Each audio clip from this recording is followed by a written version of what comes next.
That on and get that ready. Okay, so we are live. So some of you who are watching us on YouTube, welcome, welcome, welcome. And I have a lot of people who are just joining in, and hopefully that they should be here on time.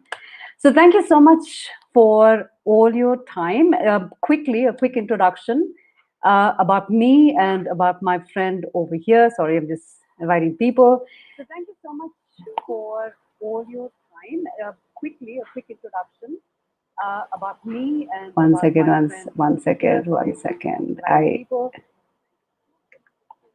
All right, it's echoing. All right. Sorry. Did you hear that, Ashwini? Did it echo? Not for you? Okay. Very faint. Yeah, I just heard that echo, but I realized that I didn't put myself on mute there. So sorry about that. Technical glitches. And I'm sure last year we've kind of felt it. We did really stuck in one time and we don't know what to do. So I'm still kind of getting used to it. But let's begin again. Welcome, everybody. Such a pleasure to have you here. I hope all of you are safe and healthy. And it's just so nice to meet you all again. It's really, really nice. So, quick introduction for people who don't know me. My name is Fatima. I run an organization called EvolveEd, and EvolveEd basically looks at bringing wisdom in schools. That's what we do. So, when I say wisdom in schools, I don't mean really in terms of prayers, in terms of the wisdom that you and I know of, but wisdom for me is more on reflection, deep thinking, bring in compassionate conversation, deep listening. Somewhere connection and building relationship is what I believe in, and that's what I extend to teachers. So a lot of you who know me, who've been a part of my workshop, have felt it and kind of tasted what that means, but that's what I do. And I'm on a mission, to be honest. My mission over here, along with my team, is to empower. I'm not going to use the word empower. Basically, raise teachers and parents to be brave individuals, caring people, and of course, compassionate human beings. So that's basically what I and my team we look forward to. And I know that this has been quite a challenging time for all of us, including our children, with pandemic and hitting us, and it's hit us really, really hard. Especially the second wave is something that we're still dabbling with. We don't know how to process the second wave because it's just kind of hit us in unexpected time. And no matter what we do, I think all of us have been affected. Would you agree with me? Would you agree with me? I think all of us have been affected. And I don't know anybody who, has really not felt that sense of discomfort or grief, as I call it, because each one of us have somewhere felt that sense of, that sense of movement, that sense of uncertainty, and that sense of intense and heightened emotions that we talk about, of course, in a negative way. So my intention over here is to bring few educators together, and my idea was to give you a concept, because a lot of times as a teacher I've had a lot of children coming to me and talking to me about the kind of emotions that they're feeling, the kind of feelings that they really don't know what needs to be done about it. And I thought, let's get together and support you and give you certain, I'm not saying tools, but certain techniques, certain ways where you as a teacher can provide that sense of safety, that sense of it's going to be okay, and hope. Yeah. So let me begin with a story before I begin with my presentation and introducing my colleague over here, who is Ashwini. And Ashwini and I know Ashwini for a very long time. I'd met her in one of the conference. She's a dear friend. I love the work that she does. And she's got these interesting projects that she works with. And I'm sure she's going to talk to you about something that she's working in currently. But let me begin by telling you a story. It is basically it's an experiment on hope. Yeah, so you can all read about it. It's called the Hope Experiment. I kind of heard about it and I read about it 2 years ago. And you know about it, right, Ashwini? Hope Experiment with mice. Okay.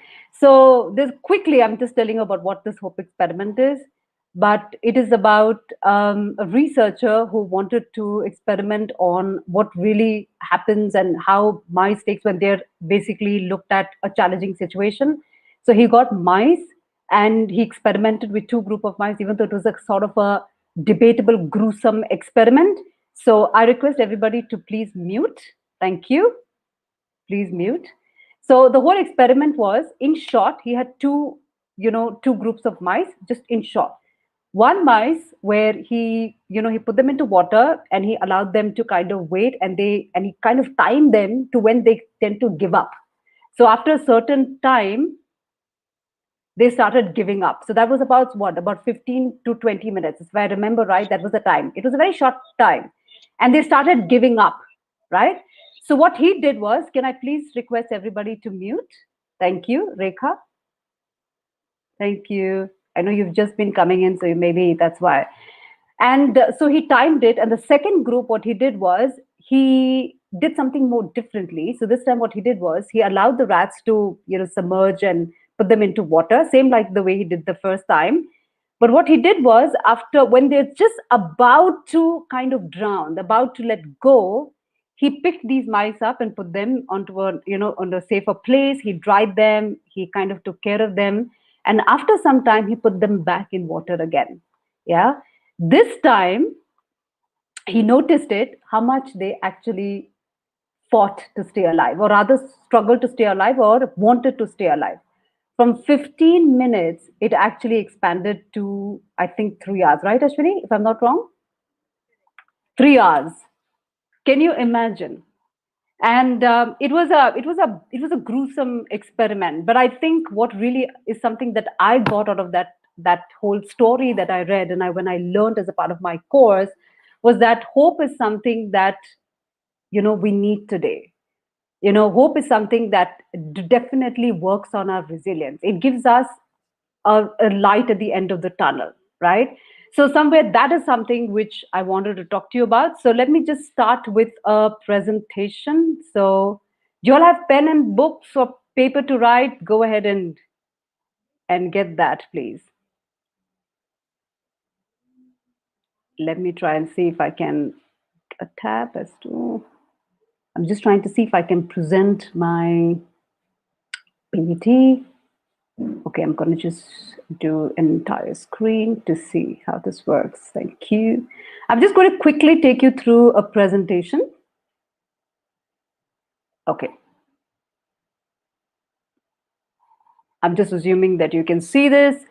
So basically, I really wanted to talk about emotional safety during pandemic, and because when me and Ashwini were thinking about what is it that we can do to offer our teachers and parents with certain techniques and certain things, what can you do at a level where you provide comfort, like something which is like a first aid, like when a child falls down, child is hurt, what can I do to actually attend to the child? So that's the reason why emotional safety is something that I picked, and of course Ashwini has picked up, and she's picked up psychological first aid, and that's something that she's going to focus on.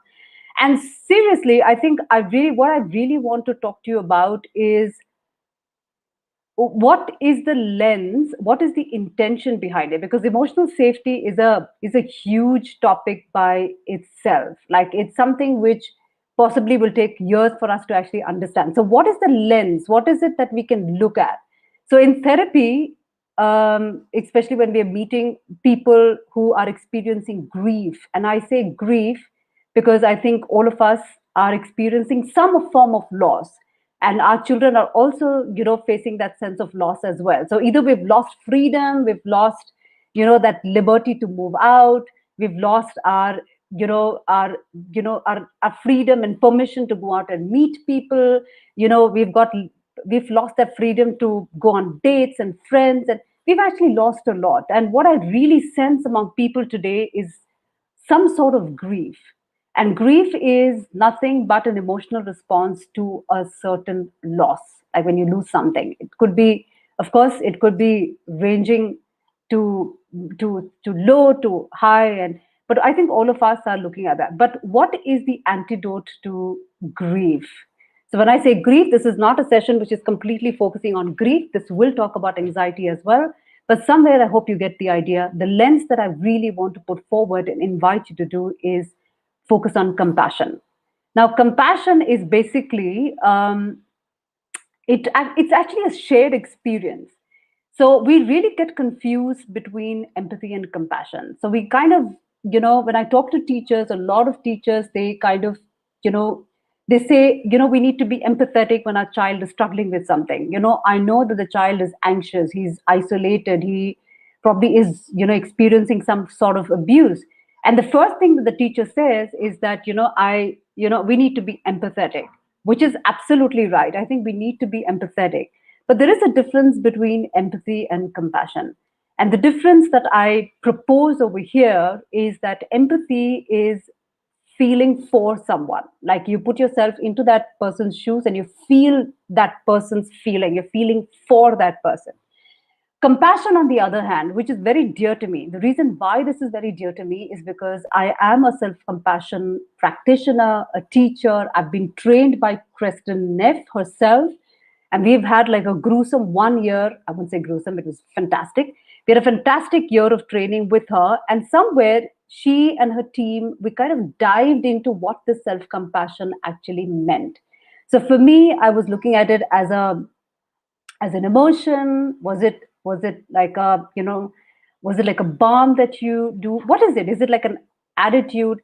But for me, what I really understood about compassion, bringing the self compassion part back, was the fact that compassion is feeling with someone, where empathy is feeling for someone. Compassion is it's a shared experience. You're feeling with somebody, right? So I think today, with all that is happening around us, what we really need, or what the kids really need, is they need adults who are with them. It's like meeting children. In parenting, we always say that, if you really want to meet your children emotionally, you want them to meet them mentally, psychologically, you just want to connect with them, then somewhere you have to learn to meet them where they are. So this is exactly what the term compassion means to me. And it's very different. So compassion for me is something like a canvas. So if you know painting, you take a canvas and you kind of start putting paints on it and you play around with paints to create like a design. For me, compassion is that canvas, and for me, emotions are those paints. So there's a difference behind it, but I just want you as a teacher to understand, because I think that language, empathy as a language, will be very different from compassionate as a language. So that's the reason why I wanted to kind of put these two things very differently to you. And as a part of compassion, what I'm really proposing is for you as a teacher, and if you are parents as well, to actually know what it means to hold space for your children. So when I say hold space for your students or your child, is actually just be emotionally present to them. Like just be there for them. It actually means that you are putting all your attention and your focus, your intention, just to kind of, somewhere feel that feeling with them. Because a lot of times as an adult, what we're doing is, when a child is feeling some sort of loss, like for example, if a child is lost his freedom, I mean, he wants to go out and meet his friends, but he's not able to do it. The first thing that, as an adult, what we do is we try to fix it, we try to give solution, because we feel we're doing something. Like when you give solution, we offer something which is concrete, we feel we've done something for them. If you don't, we feel we haven't done anything to solve that problem. So I want you to somewhere understand this, because I think right now, with the pandemic and with the kind of place that we're in, I think children really need this whole thing of support in forms of holding space. So it's basically, creating that sense of safety environment, but not safety in terms of environments as per se, but an emotional space. Like you, through your doing or through your saying, or maybe it could be something that you don't do at all, you're just simply being with them. Just like this little slide over here, just like this little picture over here. You're just trying to be with them. And I know that all of us are not physically there, but I'm definitely sure that we can be virtually present to our children and we can still make them feel that we're still with them.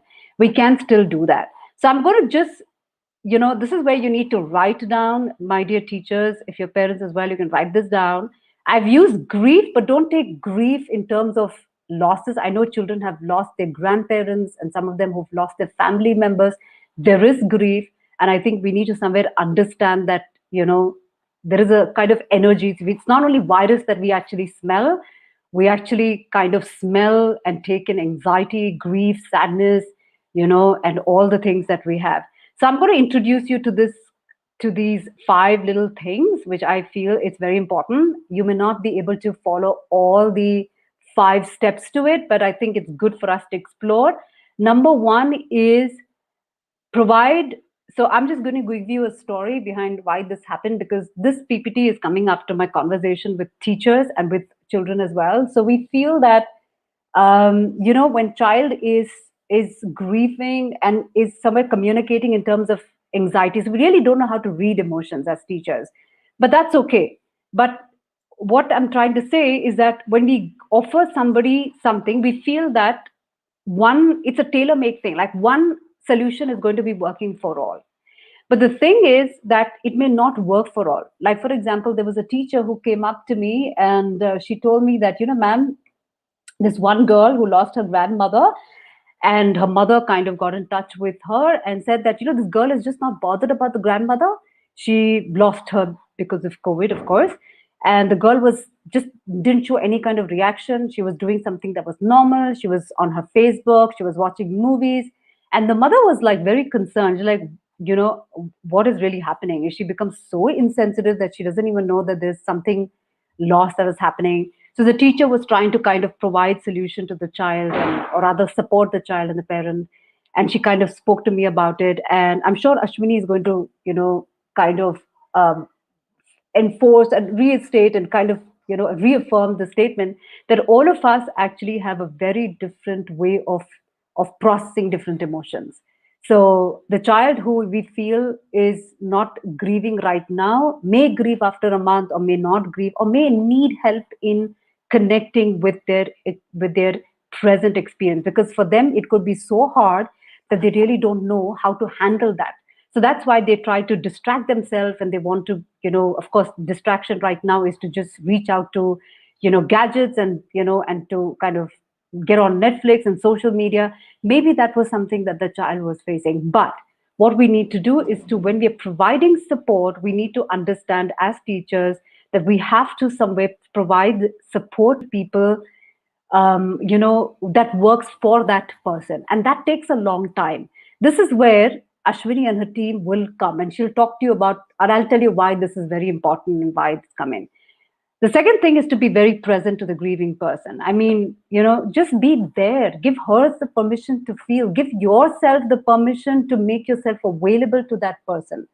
I think somewhere just being with them, sitting with them, hearing them is is going to really add a lot of value to that experience that she's doing, and hopefully gives them that strength to do it. And of course, attentive is we attend to the needs of that grieving person. So that means somewhere if we have to somewhere park our needs somewhere aside, I don't mean ignore our own needs. I'm not saying that. I'm just saying that somewhere as a teacher, we are responsible for our children. If we find that our children are experiencing some sort of anxiety and loss, somewhere as an adult, we need to somewhere just park ourselves for some time so that we can attend to our children's need. But then again, come back to attending to our own needs. It's very important to attend to our own needs as well.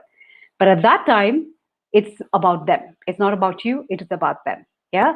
And of course, giving them the permission to grieve when it happens, where it happens, giving them the time to process that.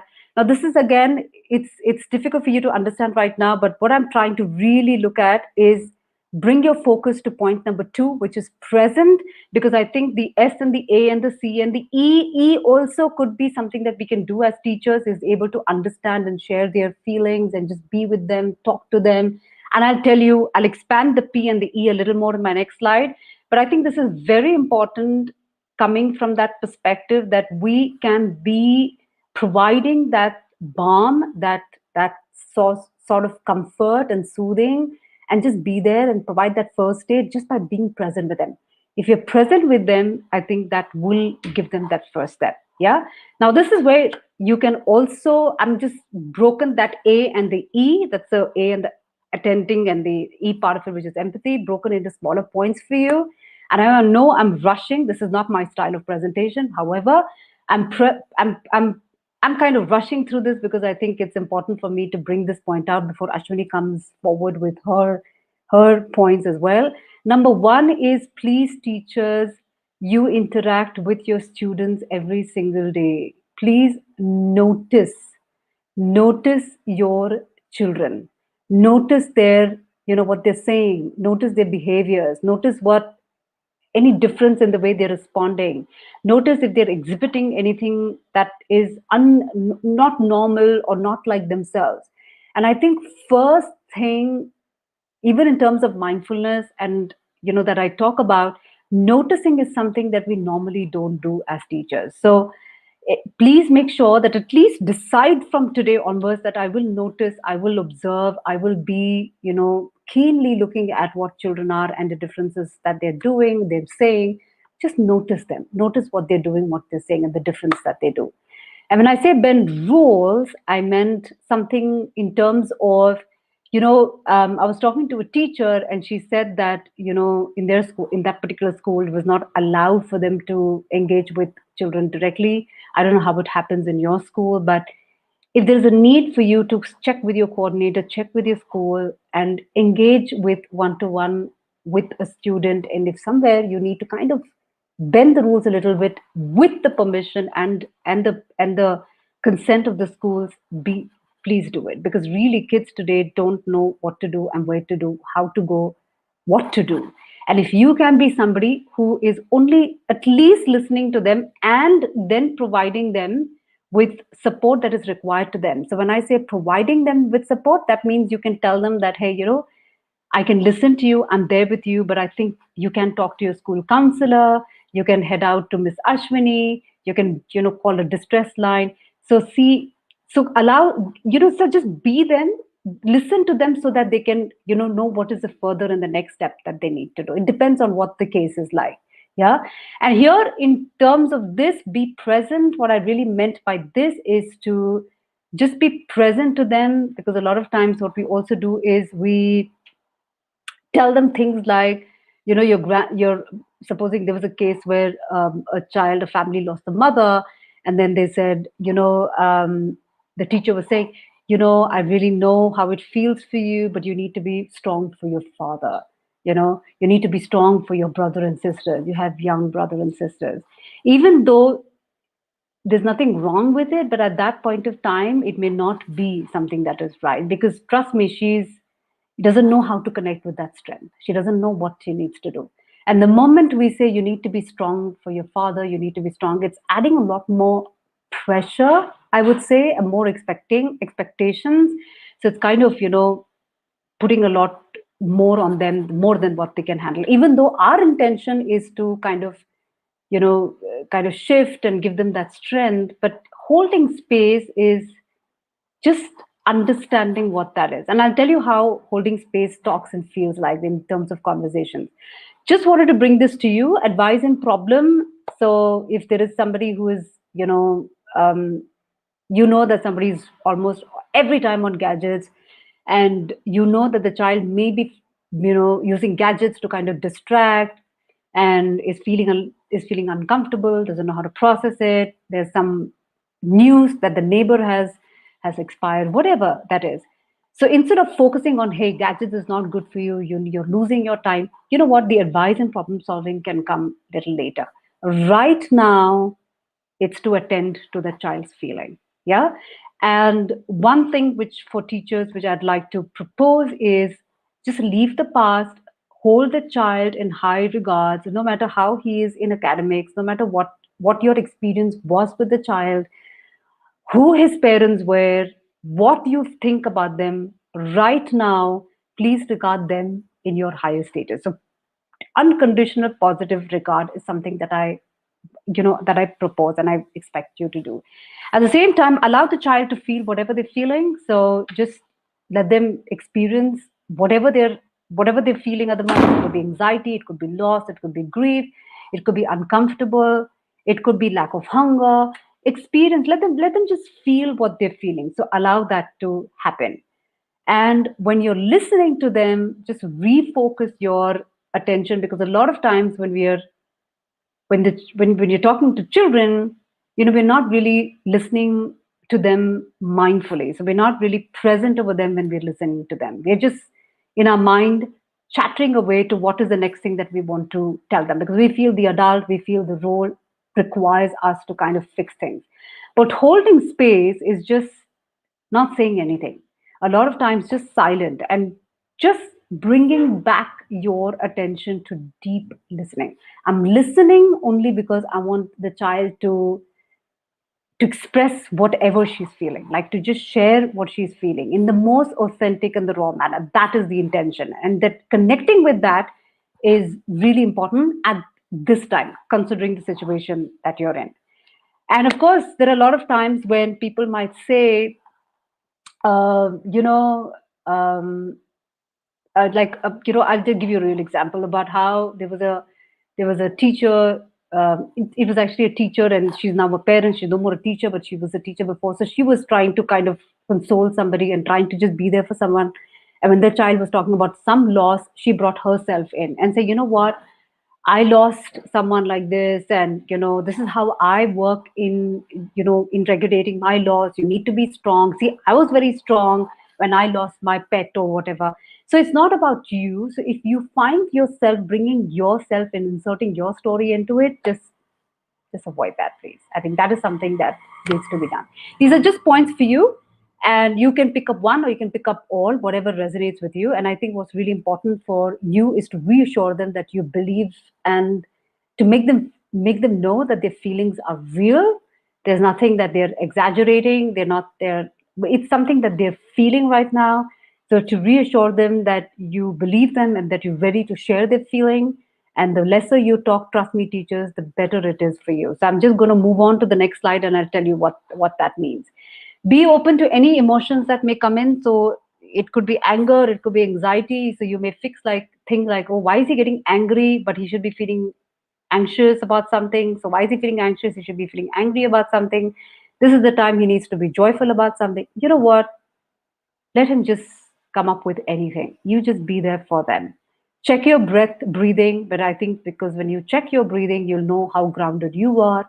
And you know what? If you can, allow the child to also somewhere check his breathing if that is possible in a conversation.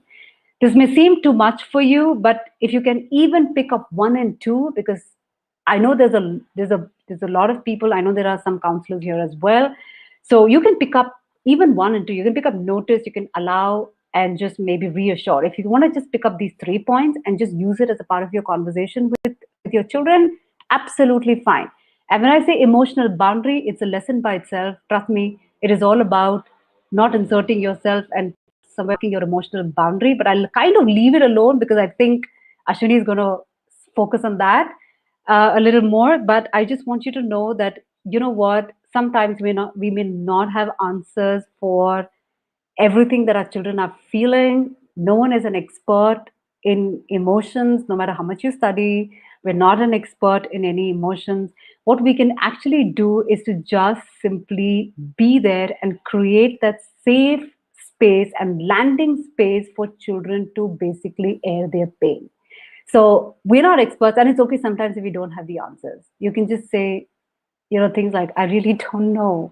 Like, I really, really don't know, but I'm with you. I cannot. So this is a conversation. So because coming to the last part of the presentation, and this is what a conversation, compassionate based conversation sounds like. So this is something which I thought it should be good. There are 3 things I want you to look at. Number one is noticing, which is a skill by itself. Teachers, it will take many, many months for you to actually understand what noticing actually means from a sense of contemplation and mindfulness.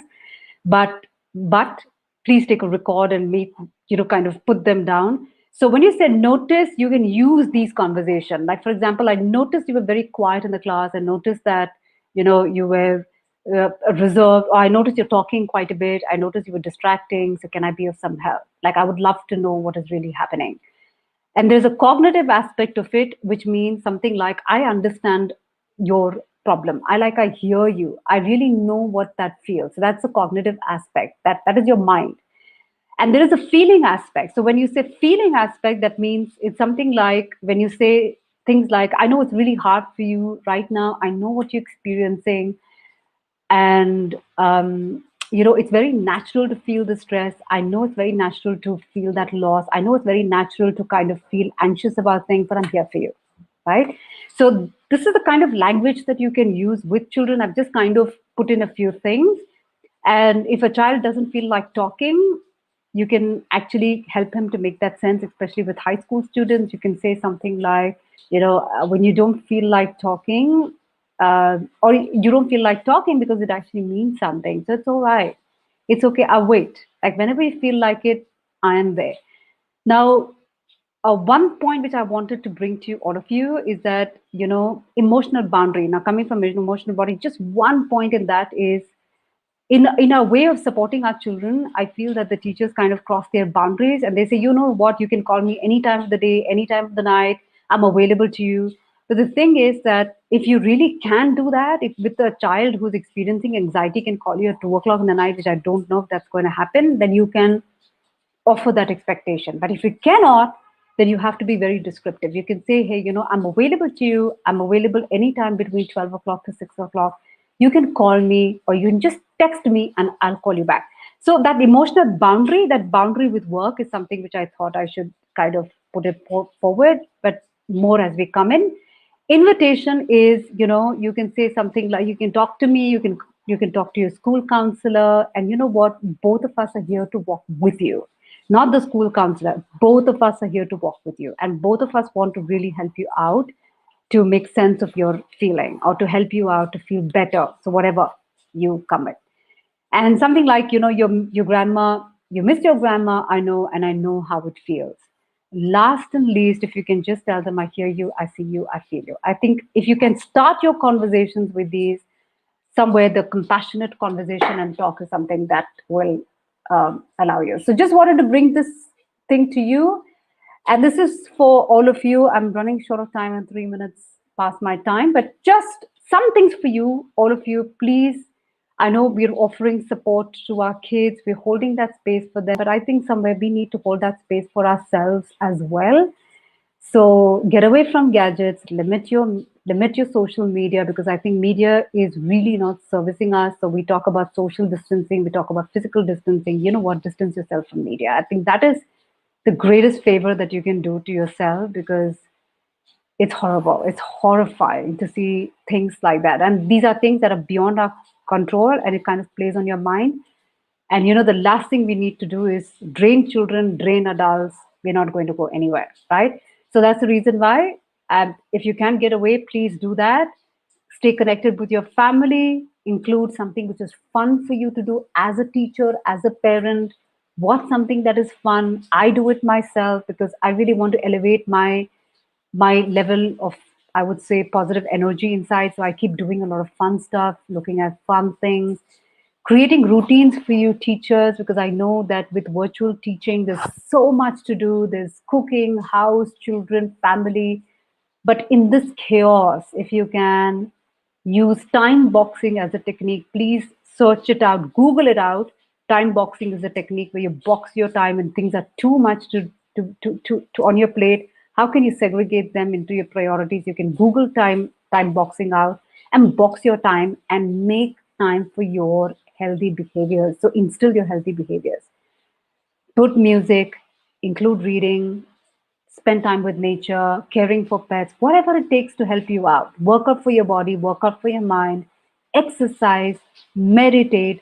Trust me, if you don't meditate, you will need medication. It's as simple as that. So meditation is that important. It's just not closing your eyes and do it. It's a process where it really helps you to um, process things which is very, very deep. So if, like I said, if you don't If you don't meditate, you'll need to medicate. It's as simple as that. Positive notes, breath work, whatever works for you, please include it. Have some clarity on how you're going to be looking at self-care from your perspective. Pick up a hobby, indulge in laughter. Please get off WhatsApp. I mean, things are things that is not to be said. But last but not the least, I think what I really wanted to tell you is connect for connections. That means, you know what, this virus has not really left any of us, whether it's whatever age we're in, children, adults, older children. It's not like the older people are getting impacted by virus and kids are there. I think each one of us have experienced something and are experiencing. The virus is not really discriminating and putting us into boxes. I think we all are here as a community, and I think we should work as a community. So it's not parents' job, not teachers' job. Oh, this is what parents are supposed to do. This is not counselors' work. You know what? Get together, work together, solve things together, talk with each other. This child needs this. I need this. It could be you. You could be, battling with some sort of anxiety. It's fine. Open up, show up, reach out to people, talk to them about how you're feeling. It's all right. Because we're not judging you, and I don't think anyone is, because everyone is experiencing it in some or the other ways. Yeah.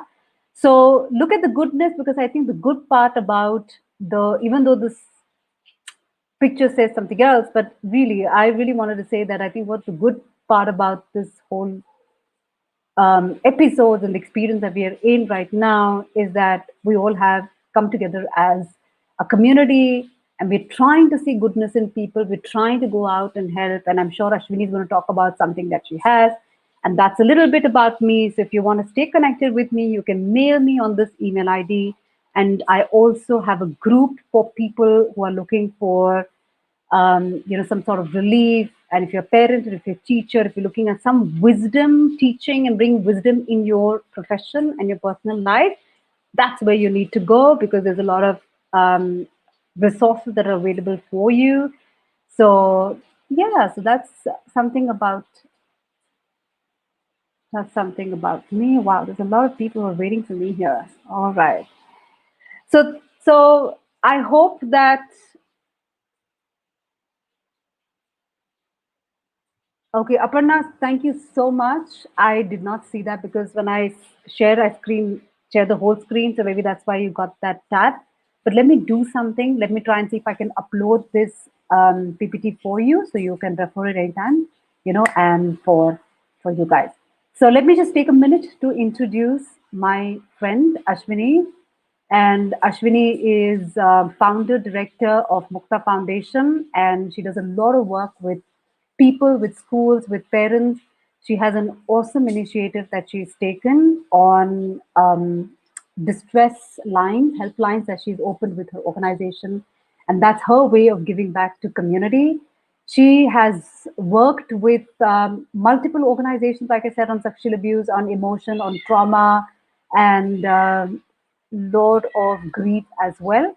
So, Ashwini, with all my heart, thank you so much. You accepted this invitation on one call, but my intention over here was to offer our teachers over here with bite-sized little things that they can do to be there for their children. So now I invite you to take it over with your topic, psychological aid. Thank you.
start sharing the slide.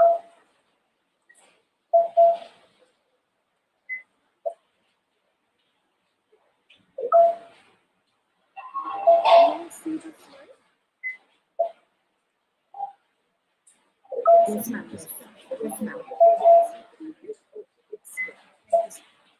Now, something to remember is this. Before you train yourself to provide psychological first aid to children or anybody for that matter, you need to also make an attempt to provide psychological first aid to your own self.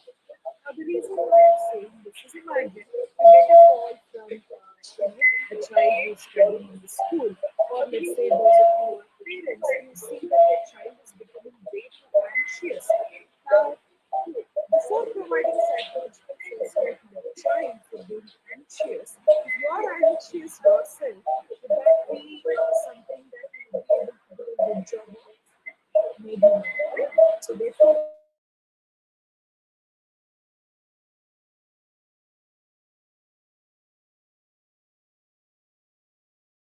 framework, providing psychological first aid to your child.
Now, think about how we can also use this for adults.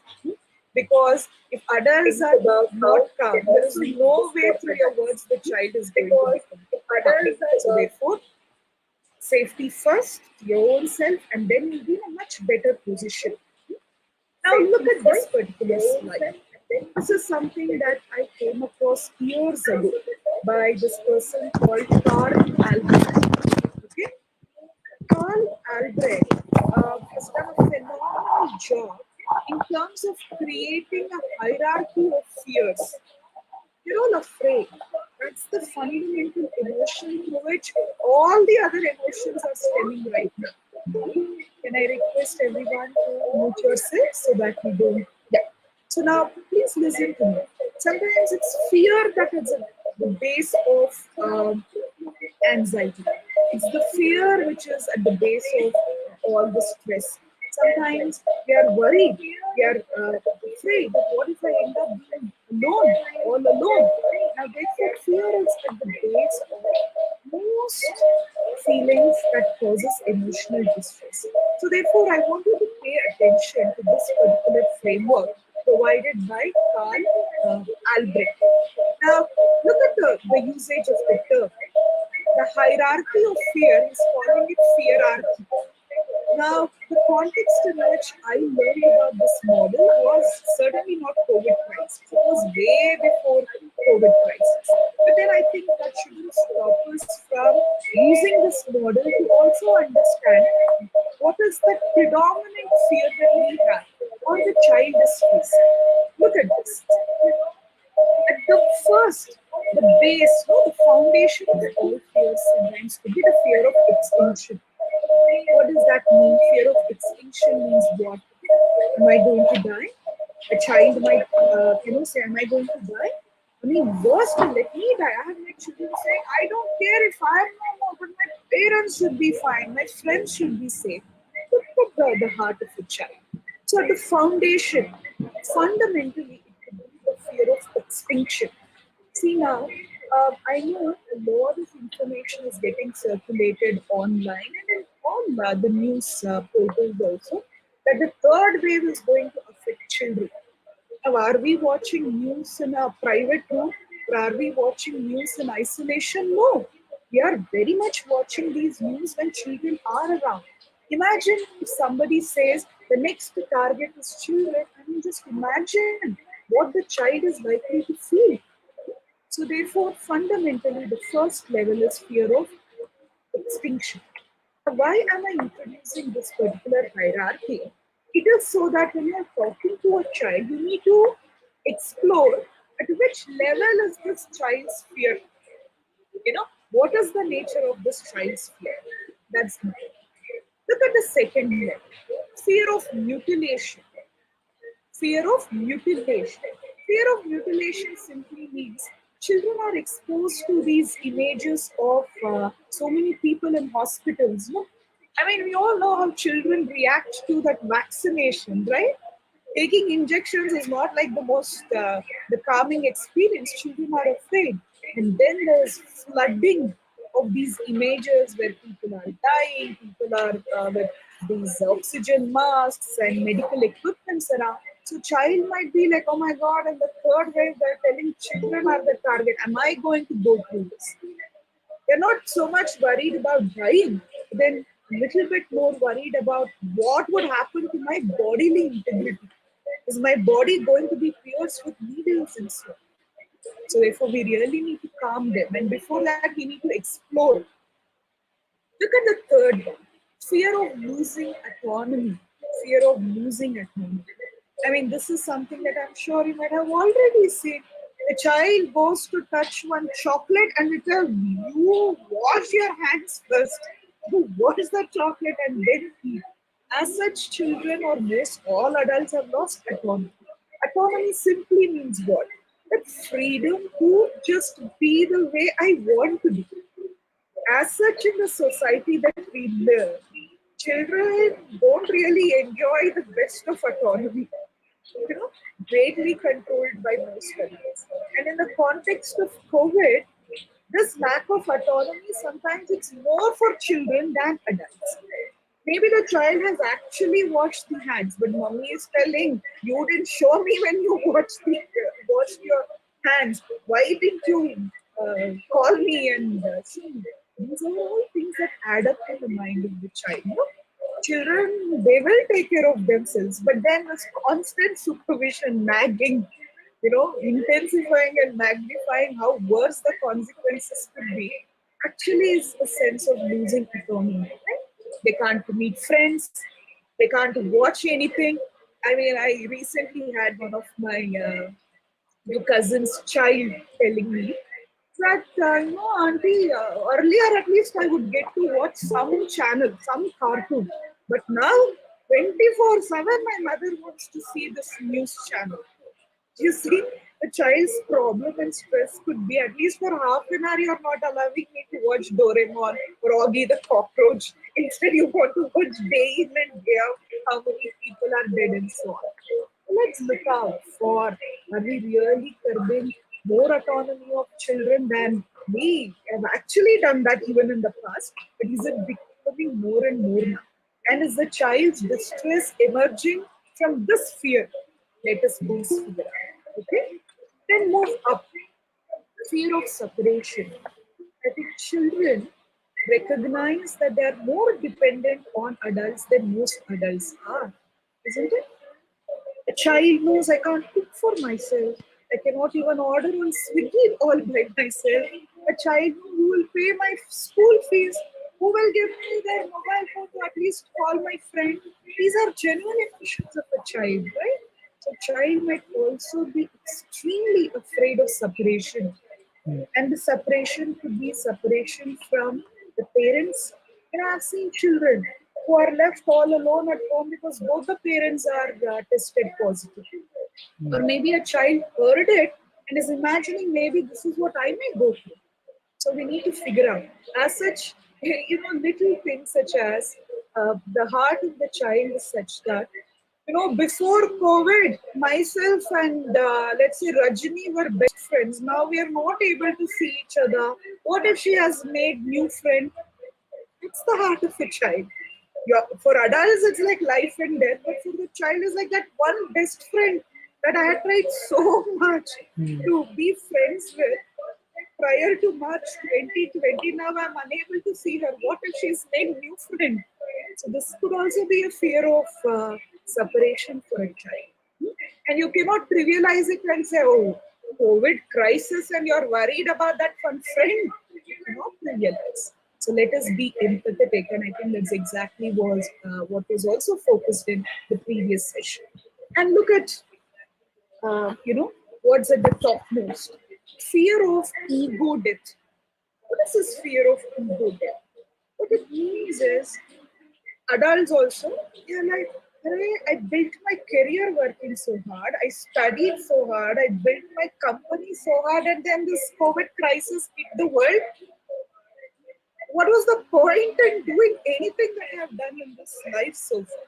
If one virus could, change everything. So it's not death of the body, but it's really the death of the ego. And sometimes I think, had dinosaurs attacked us, no, our ego wouldn't have been hurt so much. If dinosaurs were there on this planet, and if they had attacked us, we're like, okay, we're as such tiny in front of them. They kill us, fine. But it's this invisible creature. You wash it very well, it goes, it dies away. But then when it enters our body, we are unable to kill it. It really hurts the human ego, right? We are egoistic beings. And do not underestimate that the child is not egoistic. The child too is egoistic. If this was the case, why should I have studied so much for my exam when everybody is passing in the exam?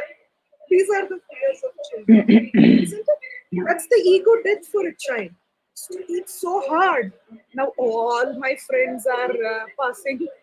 You see, these are concerns of children. So we really need to figure out what is the underlying cause of emotional distress in a child. We cannot assume anything. We need to talk to a child. I know there are too many of you, therefore, we are unable to keep this interactive, but we will keep the last 15 minutes for, the interaction. So if there are any comments, please, put it on the chat mode. Or if there are questions, you can either type it now or we could save it for the end of the session. And I hope with this hierarchy that I've spoken of Karl Albrecht, I've given some framework for us to explore all the dimensions in which a child could be getting scared. Because this exploration is fundamental. Otherwise, we'll simply be telling, don't worry, nothing will happen. No, that's not, it's like for specific problem, there has to be a specific type of response, right? So to be emotionally able to support means unless we explore what the concern is, there is no way we can emotionally support. Let's remember. All right. Now, quickly, I want to take you all through this model that I have developed of how not to respond.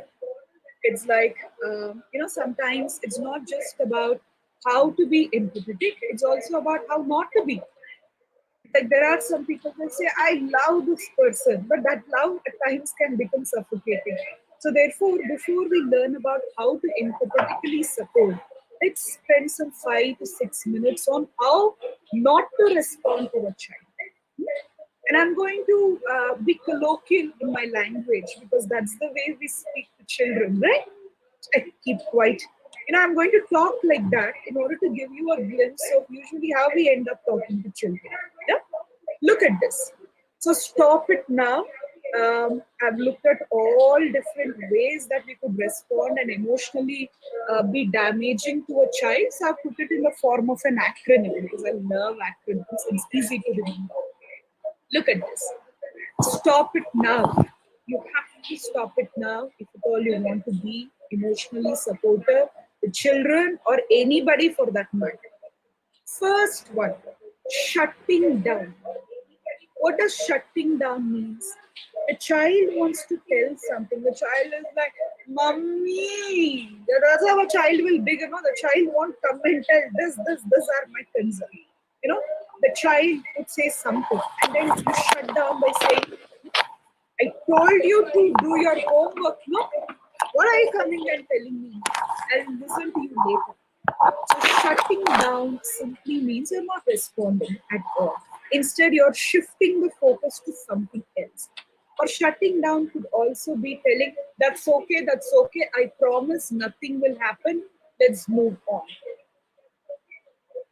You're thinking you're reassuring, but from how the child experiences it, you're shutting the child's emotion off. So do not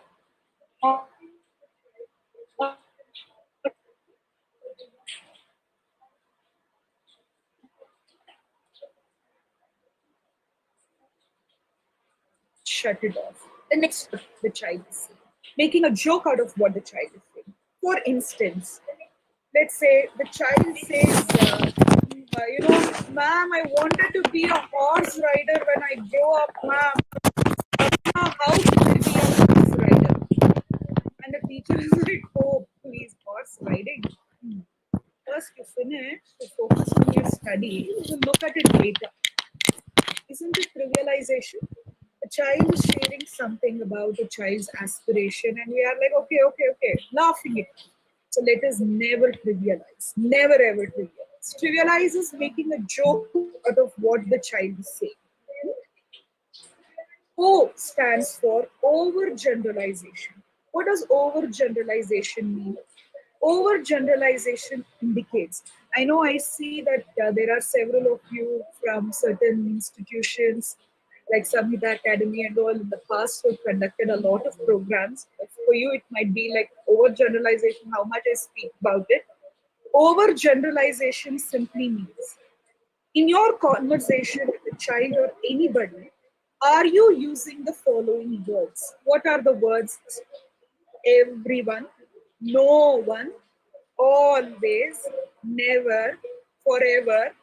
These are all words which are overgeneralizing and does no good to the child. For example, the child tells something and you say, don't worry, everyone is going through this. Everyone is going through.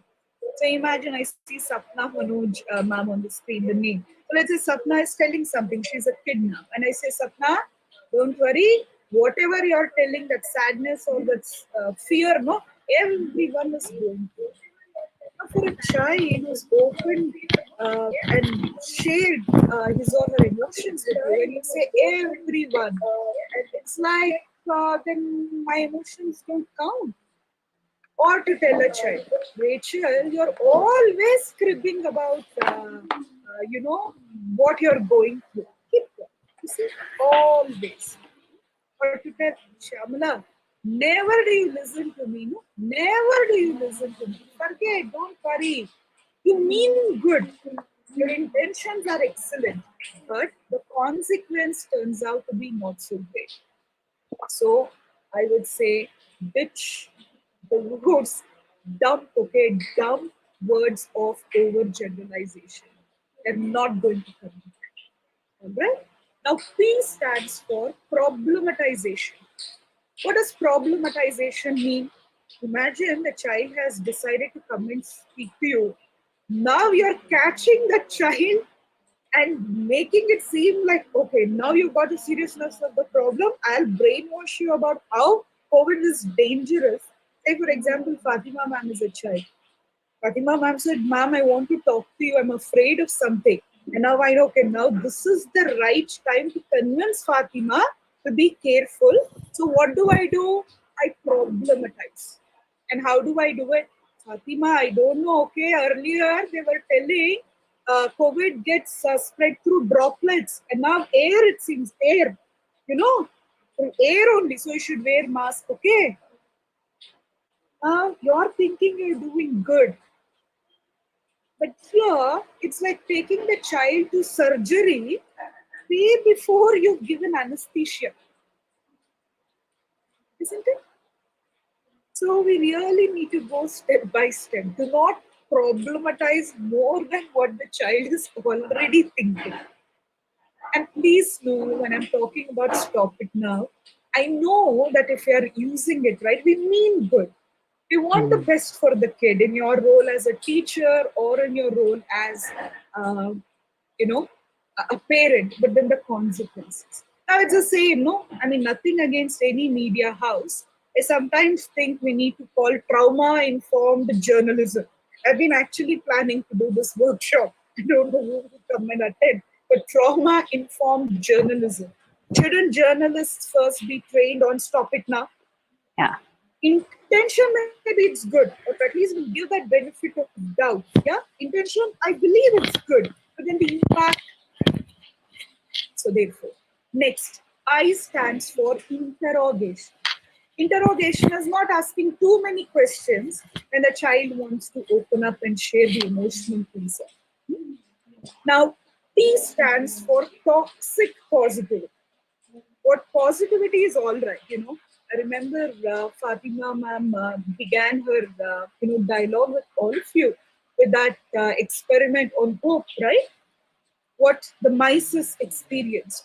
So positivity is all right, but toxic positivity. Mm. What is this toxic positivity? Toxic positivity is like, I know I'm telling you within a month Corona will go. So the child is like, but then the news reporter is telling another 4 or 5 years it's going to be there. See, when you want to provide toxic positivity to a child, the child may end up thinking, what a liar my teacher is. Because somebody is telling something, whereas my teacher or my parent wants to make it seem like the world is such a, glorious place. I'll tell you, I know of teachers, I know of parents who in a situation of crisis, their intention is good, which is to say, the God has brought Corona crisis into the world to teach us all a lesson, toxic positivity, which is okay, but the child will not give a care to these. The child will then question what God? God must be a savior, not a punisher. Mm. Teaching lesson is fine, but how to teach a lesson? So therefore, let's not fall trap to toxic positivity. So usually everyone, 4 5 hours is my training on psychological first aid. I feel I'm rushing, but I hope it's all right. Now the next one is negation. N stands for negation. Negation is whatever the child says, no, no, no, keep quiet. The child is telling, Mummy, I'm sneezing, Mummy. Teacher, I'm sneezing. I should go get test done. No, no, no, keep quiet. Nothing would have happened to children. Third wave only things will get affected. Parents are doing that. Child also has the right for, what do you say, children have the right for testing, no? And sometimes it's not, we will get, of course, children, there are symptoms, will get it tested, but the manner in which we respond to children, no, keep quiet, nothing would have happened. But sometimes children would feel far more calmer if they're also tested along with all adults, because they're like, "Arre, my health is also fine." So do not negate and deny the child's experience. O is omniscient attitude. What is this omniscient attitude? Now that you're talking to me, child, after this, you will end up feeling so calm. No, nothing will happen sometimes. The Mm. child spoke to you. For half an hour, the child felt calm. And after that, the child may once again experience stress. So let us not give this better than the attitude. It's okay to tell. Let's say Fatima is a child now. It's okay to say, Fatima, you're telling how sad you are. Let me also tell you, I'm also sad. Can we support each other? So then the child won't look at you as an adult as a Superman. Because who are we kidding? The next moment the child can see us cry or crib. So therefore let us only not Mm. talk. And there is no way we can practice all the calmness because these are stressful times. Let us be collaborating with children. I think that's very important. And children can provide you psychological first aid far better than most adults can. They can. Last one is wandering off. What does wandering off mean? When the child wants to speak about corona or something, you don't change the topic. Don't change the topic. Stay with the child. I think Fatima also was talking about presence that matters. All right. So this is stop it now. Because unless you stop it now, there is no way you can progress further in providing psychological first aid. All right. Let's move on quickly. Look at this.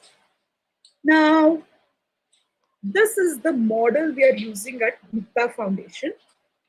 Now, this is the model that we've been using for our own practice, in our helpline, and in our training. We care. We care is the model that we've designed. First step before psychological first aid is watch out. What should we be watching out? Watch out if the child is in distress but has not opened up and talking to you. See, we need not provide psychological first aid to those children who are coming to us and talking. No, sometimes you might see that this child, as a teacher, you notice that this child was always having the video turned on and telling yes ma'am when you were discussing something. But the last 1 week, the child is not turning the video on. And when you're calling out the child name, let's say it's like Shamala, what you're doing, the child is not turning the video on. Maybe there is no problem, but you, in your capacity as a teacher, must watch out.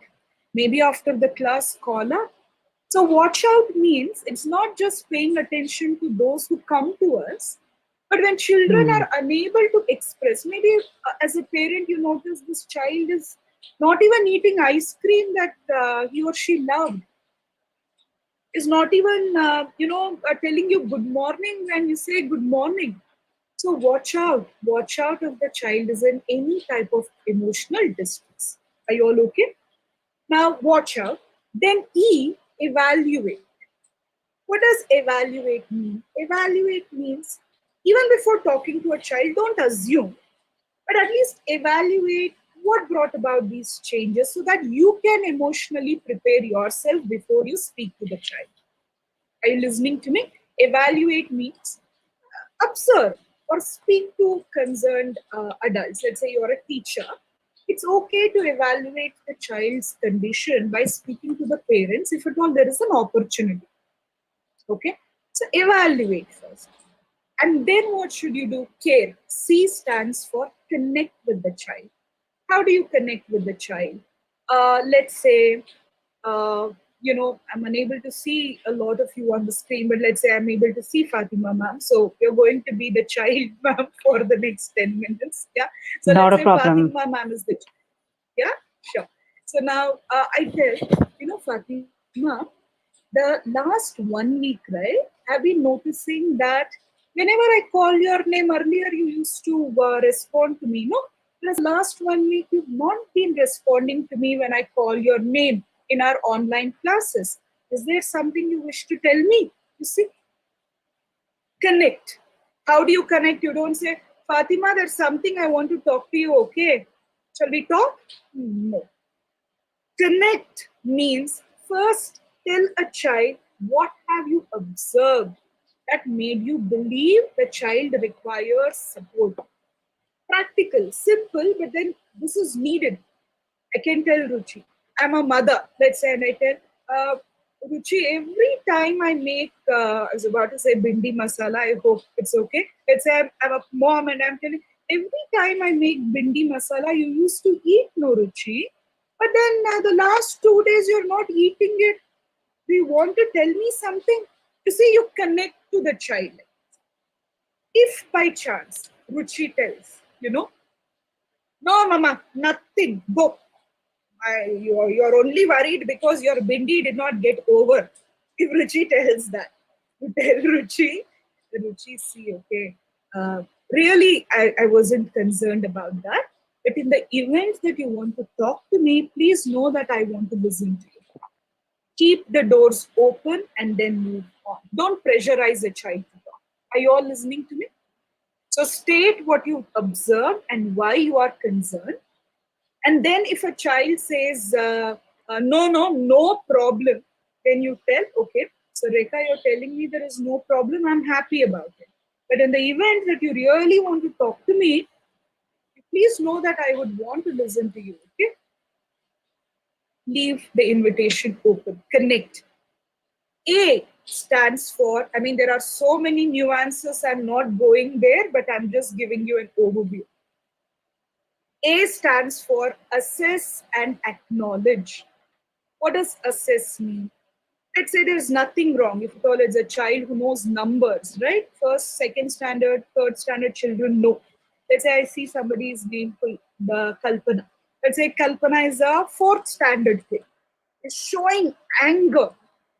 I can ask Kalpana, Kalpana, I'm seeing you're so angry. You're so angry. You're throwing things. Okay, that's fine. Now let's say there is a scale 0 to 10. Tell me, how angry are you? 0 means no anger. I know you're not there, okay, Kalpana. But then tell me, what would be the score that you would like to give for your anger? Let's say Kalpana gives 5. Kalpana gives 5. Now, don't ask Kalpana under what circumstances it will become 6 or 7. We don't want it to increase. Instead, ask Kalpana. So, Kalpana, you're telling me that you're angry right now and you would give a score of 5. Okay. Now, what should we do so that this anger can come to 4? What should we do so that this anger can come to 3? Don't ask what should we do so that the anger can come to 0. Then the child will say, I want this corona to go. Where will you send it? Elon Musk is saying, talking about Mars and all, but then I don't know. No, God forbid. We should never transport our worries to any planet. But then, so therefore, you see what I'm trying to say? If the child says, I'm angry or I'm sad, 8, ask the child, what shall we do together so that it comes down to 7? If a child says 7, what can we do so that it comes down to 6? Practical, right? Don't lower the scale. If the child is telling 9 is my anger, don't come to 4 and all. The child will tell something very impractical. Bring it step by step by step. Okay? So assess. Then acknowledge. CA. Acknowledge. What does acknowledge mean? I have a 10-hour course for this, but let's not get there. Simply, I'm going to reflect and show. So let's say Fatima has told me something, told me 10 minutes, blah, blah, blah, blah, blah, all that Fatima has. Acknowledge means to reflect. What does reflection mean? So Fatima, from what you told me, I'm understanding that you're angry that the schools are not open and you're unable to meet your friends. And I also understand day in and day out because you're all alone at home, you're also feeling lonely. Have I understood you correctly? But the child might say, oh, you understood me correctly. Not just anger and loneliness. I also feel like, pulling my hair apart. So what you're telling me is that feelings that you're experiencing, it's making you want to do things that you otherwise wouldn't have felt like doing, right? Have I understood you correctly? So build dialogue like this. Don't ask question after question. Reflect. What the child said. You tell the child, what did you understand? That's all we do in counseling. Counseling is essentially a reflective endeavor. So reflect. Okay. Now I think Fatima ma'am, is it okay? I take another 5 minutes more.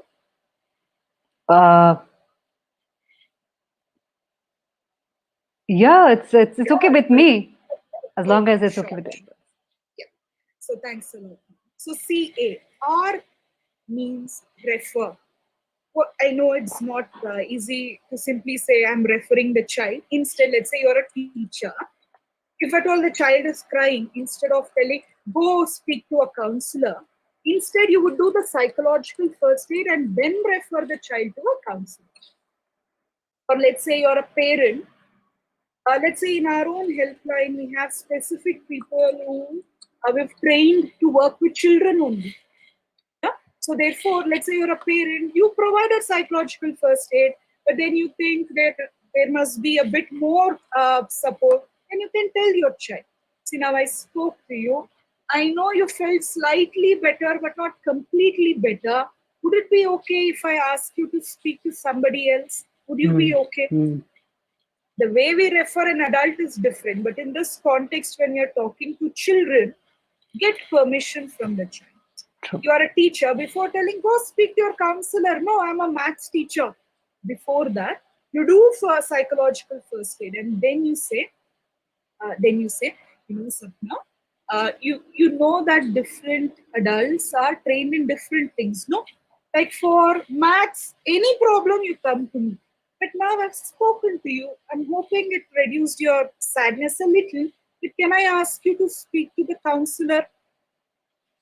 Are you all okay with this? So you talk like that. So refer. And then what you should do is educate and engage. Usually, most people will refer and leave, but we've recognized that's not a great thing. After you're referring, you need to engage. How will you engage? You will say, uh, imagine you're a science teacher. I can say, Ravi, the other day I'd asked you to speak to Fatima ma'am, no, the counselor in our school. What happened? Is everything okay? See, then the child really feels that my teacher is concerned about me. And in that moment of solace itself, a lot of healing will happen. Yeah. Are you all okay with this? This is we care. Now, educate is there. No, this educate, I'm going to elaborate further. Now, because of the lack of time, I'm going to make it quick. Look at this slide. If you are promising yourself to be a psychological first aid provider to your own self or to a child or anybody for that matter, in those conversations, I recommend you promote the following 5 factors. You have to promote. What will you promote? First one, you need to promote a plan for safety of oneself and others. Okay? Plan for safety. What does plan for safety mean? See, a child knows a lot of things for safety, but a child wants to make note of it. Things that are under my control, things that are not in my control. Let a child make note of wearing mask is under my control. Washing my hands is on my control. Studying, whether I'm at home or at school, is my control. And sometimes children are really worried about their parents. Say, for example, I being, so old, not a child, but being a child to my parents, who are right now in one other, place. I mean, in Hosur, Tamil Nadu, and there is a border in between Karnataka and Tamil Nadu. I'm worried not so much for myself, but for my parents. And every day I take a contract on WhatsApp that wherever you're going, I'm going to wear mask. Just that word of contract, I know it is not legal contract, but just when my mother says, I am washing those vegetables wearing the mask, I feel so calm. So just that plan of safety would mean a world of goodness for a child. That's needed. So if you're a parent, please, whether children ask you or not, please assure them that when I go out to buy grocery, trust me, I'm taking care of myself. Because sometimes, children think, I'm not old enough to ask my father to take care of himself. Not old enough. But then that's there in the heart. I've met children who told me, COVID, ma'am, but my father drinks. My father drinks. I don't know from where he's getting what, but then he's drinking. Children are worried. A child telling, I'm worried when my father drinks, he will forget to wear mask. These are genuine concerns of children. If you're a parent or if you're a teacher who can speak to parents, please do. Because what psychological first aid can we provide if we are not assuring children that, look, we will ensure your safety as well as our safety? All right. The second one, I'm editing big time, okay? And I'm telling that, and yet the time is ticking away. Now, the second one is promotion of positive emotions. promotion of positive emotions. Two ideas I'll speak. Yeah. First one, let's remember brain is truly like a sponge. I believe it. Brain is like a sponge. What happens in a sponge? You pour distilled water, it absorbs. You pour gutter water, it absorbs. The same thing. So you pour fearful thoughts, it absorbs. Brain won't fight back. It absorbs anything you. So we need to promote positive self-talk in a child. One of the best ways to do it is promoting affirmations. Ask a child to repeat, I am becoming happy, I am becoming calm. Let the child tell itself. Or you make the child sit in front of you and tell it 10 times. Brain absorbs. These are all grounding mechanisms. All right. I'm moving on quickly to few breathing techniques.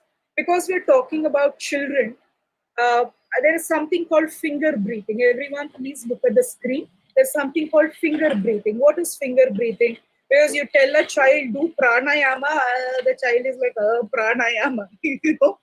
But you ask the child do finger breathing. What is finger breathing? Nothing. Hold the hand, palm in front of you. Trace your fingers. When you're tracing your finger using the other hand's index finger, you breathe in. When you're tracing it down, breathe out. Breathe in, breathe out. Breathe in, breathe out. 10 seconds of conscious breathing. I should not simply say, but then it can do a great deal of good for 1 hour of being flustered. That's why we say a sigh of relief, right? So ask the child to do finger breathing. At least for those few brief seconds, let the child calm himself or herself so that few minutes later the child is in a better frame of mind. All of you teachers make children do this just before the beginning of the class. Because a child who's muted, God knows what hangama is happening at home. God knows who is screaming at whom. Domestic violence has shot up. So ground children. When I say ground, I know grounding has another meaning, ground children. That's not the grounding I'm asking you. Let the child come to the here and now. Are you all okay? Instead of finger breathing, you can also do star breathing. What is star breathing? Make a child draw those big star and let the child trace it. When you're tracing it up, breathe in, breathe out. The child can very well focus. Are you all okay? So promote positive emotion. The next one, promote connectedness. You now is not the time to tell, I want to give you the mobile and all that. If you don't give mobile, how will the child get connected to the world outside? And parents, please do not, I mean, because I know the attitude of parents, some parents, if not all, let me never overgeneralize. I know of parents who are telling, I give you my laptop, I give you my mobile for 3 hours for school lessons. What more do you want? I mean, teachers are not allowing children to chit chat. No. So the child used it for learning, but not to socialize. So please encourage children to call each other and don't think you're doing a great favor.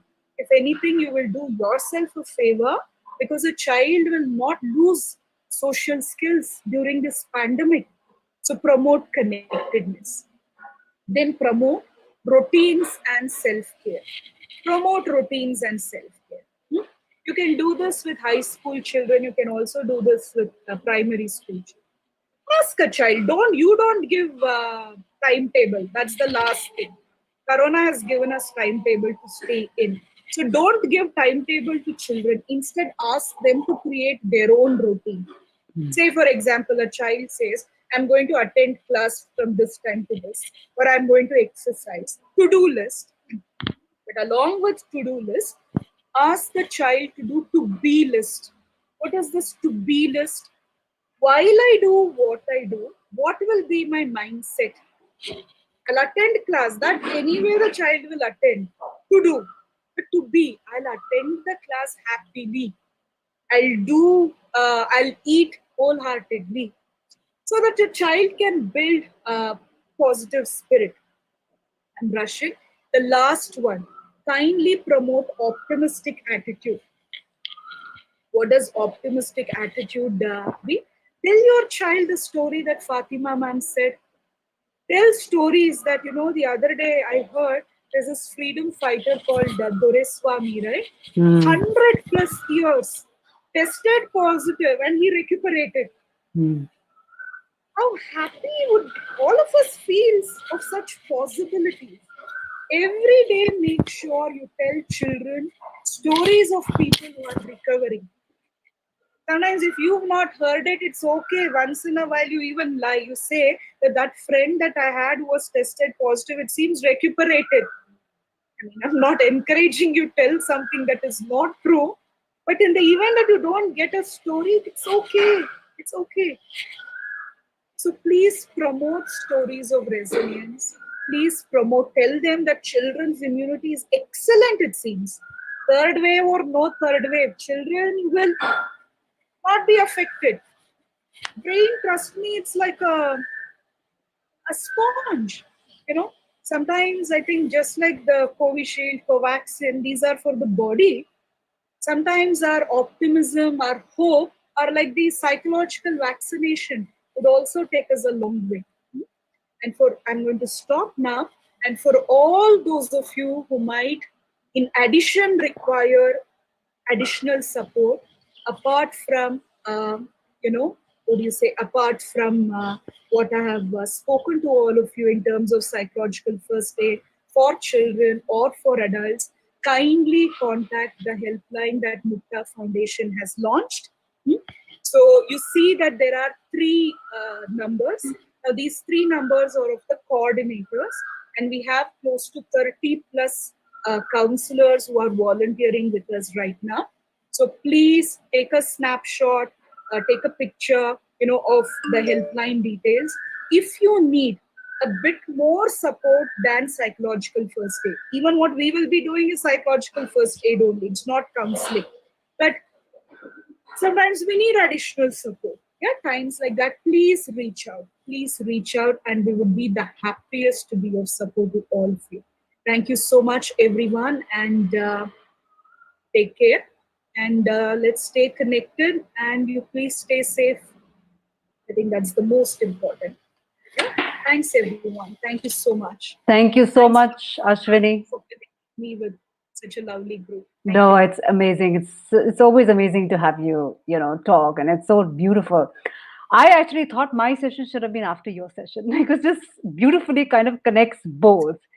So I felt that. But thank you so much. I think we have a few questions here, and if that's okay, if we can take about 5 minutes to just answer them, is that okay, For Ashwini? sure. Absolutely. Yes, ma'am. Absolutely. So Sapna asks, how do we respond to kids if they ask about impact of third wave on them? I think you've already covered that. Yes, actually, these five elements which she covered just now. I think I can use those words to make them feel more positive and stay safe and do whatever is there in their control. And when it hits, you never know who will it hit. It's not yet there, so don't have that fear for something which has not yet True. happened. So True. we could talk like that and. So Is Sapna, there anything else that- Sapna, what you can do is you can do that little circle of control and circle of things that is not there. Yes. And you can get them to kind of understand what is in their control, what is not in their control. Like, for example, wearing a mask is in their control, drinking enough water is in their control. And I think if the child is little older, what we should do is we should always reaffirm the idea is to get them to have faith in their own bodies. Like, body is very, very strong, right? It has survived and it will survive. So, that whole idea, I think this is a good opportunity for us as parents and teachers to tell our children, our body is very, very strong. Our body, have faith in your body. Give it what it requires and then allow the body to do its job. It will fight and it fights infections almost every day. Have faith in our body. And that instills that hope in them. Yes. Yeah, so that Thank you, Fatima. activity and this is going to be good for you. Yes. Thank you, Okay, Ashwini ma'am. Thank you. you're welcome. Thank you so much for your question. So, And also Muhammad let Fatima ma'am, if I could Ji, just of add a course, few of more course. points. I mean, just the idea that I'm no expert, but it's just a possibility. And sometimes you can also talk to Ah, children about right. how so many things we plan and it didn't happen. The same thing. You're thinking this can happen, but then may not happen. That Absolutely. possibility that it may not happen at all is also equally important. And whatever be our dialogue with children, first and foremost, let the tone be that of building confidence in them, building hope in them, and not to scare. Something that Hmm. many parents, with the best of intentions, end up doing is to control and regulate children's behavior by instilling fear. Now, that fear does more damage. So, therefore, you regulate their behaviors by bringing in a sense of responsibility, telling things like, you be careful, okay? Instead of telling you be careful, okay? I can tell, Sapna, I trust that you would be careful. You see? Right. Same thing, but then the tone changes. So, I think that will have a lot of impact. And a lot of times, I think, the whole idea of me bringing compassion into it is because I think a lot of times we ourselves don't realize what is our tone, what are we saying, our voice, the energy behind our voice. We may, a lot of times, as teachers, pretend or parents pretend to be strong, but you don't come out as strong. And children actually feel that. Like they feel the gap between what you say and what you feel. You feel. So that's why I thought, it's good to put that slide on you being very, very hopeful. Because hope is always there. And that's something that we need to ride on. But it's a training, it's a skill. And if you can take that up, you can always contact people who can give you feedback on how you can work on that compassionate voice. Compassion is not weak, it's a strength, really. So, yeah, most of us are not really aware. So that's where noticing comes into the picture. So, now moving to the next question, we have Ankita who is asking us, I would like to ask, while evaluating a child's behavior, will it be okay to share the observation in front of his peers, or should we ask the child to wait and then talk to the child after the class? So I think it's best that, especially, I mean, as I said, children do have that ego. I mean, being Mm, socialized in this world. So therefore, if at all you've seen a child experiencing emotional distress, may you talk to the child privately. Maybe when the child shows confidence, you appreciate in front of others. But vulnerability, yeah. that you're feeling emotionally low, may those conversations happen, in private. And maybe those stories of empowerment happen in public. Maybe that could be a thumb. Right, right. I think another way for doing this is to put yourself, that's where empathy comes in, put yourself when you're in a group like this right here. Would you like to be spoken about your vulnerability or how you're feeling? So just put yourself there and then you can decide what comes next after that. So I think that is a good way of doing it. Bhuvaneshwari wants to know, hi Fatima, when I say I'm there for you, if the student expects me to solve his or her problem or some help from me, how should I respond? I think I think like I said, when we talk about compassion and being and holding space for someone, you know, um, it is not about offering solution and fixing on offering solutions. If you feel you can offer solution to them, and that is coming very organically from the conversation, then you can do that. Depends on the situation, depends on what it is. But if you're, the whole idea of saying I'm there for you is to connect, like Ashwini also mentioned, it is about connecting, and connecting, not the physical connection. It's a very deep emotional connection where they feel that trust. And when I say connection, it is like the trust fall. If you've done the trust fall exercise, it is about somebody just falling back. If you've taken that trust fall and somebody's just being there for you. So I'm talking about holding that space. So when you say I'm there for you, if you don't have any solution, it's fine. If you have a solution, then maybe after a after some time, when you feel that there is a solution that's emerging from that conversation, maybe you can offer that, right, Ashwini? Yes, ma'am, absolutely. And the other, as a follow-up, dialogue, what you can also do with a child is this is also to build a belief in the child that, look, Yes. you are capable of coming up with plans for your own the problem. Say, for example, let's say Bhuvaneshwari, ma'am, right? Let's say you are a child, ma'am. I can say, "So, Bhuvaneshwari, you can always speak to me. Now, you told about those two problems. No, yeah, can we spend some time in discussing, what can be done regarding that? Can you tell me what are some of your ideas to resolve that concern?" So you elicit from the child himself or herself if possible. So because that also builds a belief in the child that, these solutions came from me. Maybe then the child may also then become, more and more independent, at least at a belief level. So elicit solutions from the child wherever possible, and then do what is known as exploration of logical consequence. What does that mean? Let's say the child tells, "Ma'am, if I do this, I think it's good." And then what you need to ask is, okay, if you do this, what did I say? Exploration of logical consequence. What it means is, if you do this, what are the benefits? What are the demerits? Come up with a second possible solution. If you do this, what are the benefits? What are the demerits? And then together, so you see, the child is dependent on you in your capacity as a facilitator, not the provider of solution. I think that would be very empowering to the child. Yes. True that. So Mohammed wants to know, ma'am, do you have therapy for adults too who met with emotional trauma during this pandemic, to the death Yes. of ones? Yeah, I'm sure Ashwini So has. Yeah. yeah. So what we're doing is, as I said, it's a psychological first aid helpline.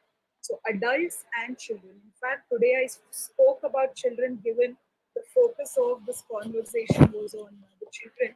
So otherwise, it's also for adults, definitely. Please call Absolutely. and utilize the service. Absolutely. And even I work with a lot of adults, especially who've gone through or going through trauma. And my tool that I always work, which works beautifully, is compassion and, somewhere relating to them and giving them that strength. So if you want to know more about it, you can always get in touch with me. You can go to that Awaken Learners Hub because that will gives you a lot of resource. So moving to another question. Thank you. We have a lot of thank you. And so we have a lot of thank you. I'm just going down to see if there's any questions coming. How to handle the anxiety of exams, like not knowing when it's going to be? That's Radhika asking you the question. This is when I think, things that are in our control and things that are not in our control. Right. Encouraging the child to understand that you learn and you keep it. That's under your control. But then whether you would share that learning in the form of an exam or not, it's not. See, this also comes if the whole mentality in the home is that a child must learn more only if there is an exam. So therefore, those connections should go away. You learn because you have to learn, and exam is one way to know what you learn. So what I'm trying to say is, what is under the child's control is learning. Whether that learning will be evaluated in an exam or not, that's not in the child's control or in anybody's control. True. So therefore, as a parent, you change that mindset. Whether that exam is there or not, learning is still important. That mindset you build. I think that. Yeah. And I think what really pandemic has taught all of us, whether we like it or not, is a sort of a tool that I use a lot is with especially with children is using the word I don't know, really, because we don't know. The mind is rushing for certainty, and we've kind of trained ourselves to do that. And really, we don't know what's going to happen in the next 1 year, 2 years. We really don't know whether we've got COVID and we recovered. We don't know, and we don't even know that we've recovered from COVID. There are so many people that I know, right? So I think the biggest skill that or biggest tool that we can give our children today is really we don't know, but you will come to know. But let's focus on something that is there right now, that is invest on time on your learning, on engaging your mind with new information, your subjects that you have to do. If you have exam, well enough. You don't, it's fine, it's okay. So we don't know because actually we do have no answers for that, right? So Powerful session. Thank you so much. I'm just looking at, we had a question on gadget, which I seem to have lost right now. How do we stay away from gadgets? I think there was a gadget, but I think I've just lost it. So Mohammed wants to write. Yeah, go ahead. No, ma'am. That gadget question. Hmm. See, I mean, what children want is active engagement. Children can't sit idle. The same even with adults. Hmm. What children need is active engagement. And they're using technological gadgets as a means to be actively engaged. Now, you as a parent, you as a teacher, if you could come up with activities that could engage them, let's say playing word games or playing some other game, indoor games, of course. If you could actively engage them, my belief is maybe at least we can cut short the extent to which children will, you know, um, engage with gadgets. In fact, I think Fatima ma'am and myself, we met in a conference that was on play. It was Yeah, yeah. exclusively play. So therefore, children require play. What play does is actively engage the kid. So as long as you as a parent can engage the kid creatively, you need to be creative. And then usually we can. And the other thing is if you as an adult create a situation in home wherein you say, I am an adult, therefore I have the rights to use gadgets, but you as a child you do not have. Now the child will think what differences. So therefore you also reduce, they would also reduce, and maybe staying away from gadgets, both parents and children, together you do something, engage in dialogue, engage in games, word games. There are so many. Just go Google word games, indoor games. There's so many. Are, I think, Ashwini, I think we have spoiled ourselves, to be honest. Like we teach everything, we teach about anger, we teach about stress. Even though we are like progressive teachers and parents, we talk about this and we prepare our children to handle that. Well, how much is going to work, we don't know. But really, I think handling boredom, doing nothing, there is no education on that. Like why? I mean, I can talk about it from my house. I mean, a lot of times, we don't really play in board games because all of us are really not somebody who'll sit in board games every day and play. You know what? We actually engage ourselves in chores. My daughter, when she gets bored, she removes all her clothes, she folds and puts it again, and she's about 14 years old. But you know what I'm saying?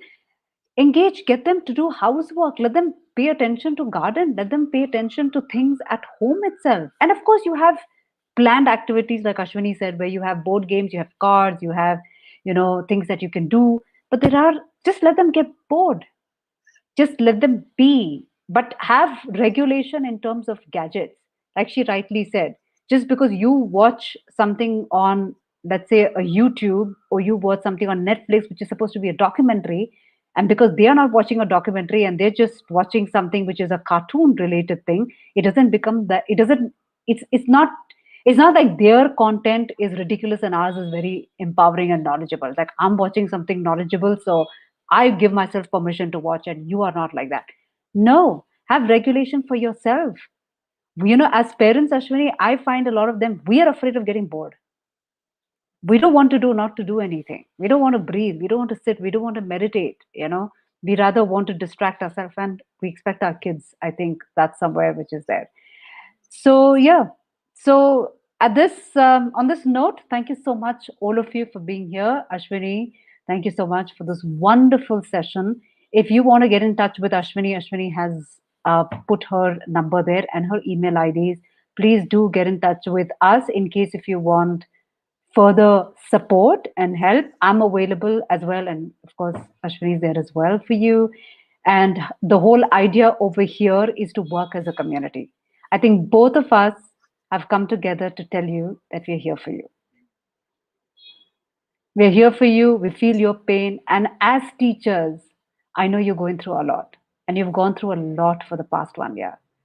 I mean, hats off to you with the way you've, you know, somewhere being flexible and adopted to that change. I was figuring out still in terms of what we can do in gadgets, even though I'm very comfortable with it. But the way you have picked up and just gone there, I think that is fabulous, fantabulous. It's commendable, and good applause to you. And I know that a lot of teachers are going through stress as well, anxiety, uncertainty, lack of, I don't know where I'm going. If you need help, I'm available for you. And so is Ashwini here. In case if you are battling with something and you need help, please reach out. Unconditionally, we'll be there for you. And of course, with high regards. We hold you with high regards.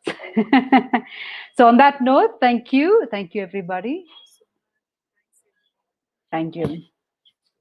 Thank you, Jayalakshmi. All right. One more thing before you go. I think my presentation, the ones who are watching on YouTube, we're not able to watch my presentation because of some disturbance in sound. I think that's what I've heard. And that's also because of my very silly mistake that I did. I kept my iPad just close to the laptop, so that's why it was echoing. My apologies for people who are watching it on YouTube. I promise you, I'm going to re-record my session and put it up for you, and you can watch it anytime. So that's a promise for me, for people who are watching me and Ashwini on YouTube. But thank you so much, and I'll see you very soon. Thank you. Bye, ma'am. Bye, Sandhya. Bye, Sunita. Bye, Sandhya. Thank you, ma'am. Thank you. Bye. Thank you, ma'am. you. Bye, You're ma'am. welcome, Shamala. Thank you. Thank you, ma'am. Bye. You're welcome. Thank you, ma'am. Thank you, Fatima. Thank you very much. Thank you, Miss Aisha. Harish, thank you. Thank you, ma'am.